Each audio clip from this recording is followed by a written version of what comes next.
Il-Gvern se jkun qed jagħti 130,000 euro lill-4 kunsilli lokali madwar pajjiżna sabiex jinvestu f'aktar trasport sostenibbli. Dan tħabbar mill-Ministru għat-Trasport Ian Borg waqt konferenza tal-aħbarijiet f'Ħalluqa. Dawn il-kunsilli lokali ġew magħżula minn fost is-16 kunsill li applikaw għal dawn il-fondi. Dawn l-4 kunsilli lokali huma taż-Żejtun, Birsebbuġa, Ħartarxien u Ħalluqa.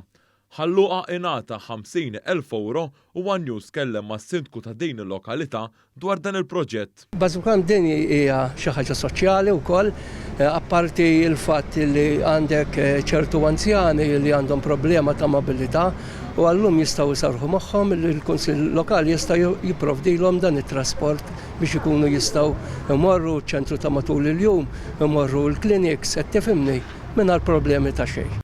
Il-Ministru Ian Borg qal kif il-Kunsill Lokali għandhom bżonn għajnuna permezz ta' fondi biex ikunu aktar sostenibbli. Il-Ministru Borg semma kif proġetti bħal dawn jagħtu eżempju ta' trasport nadif.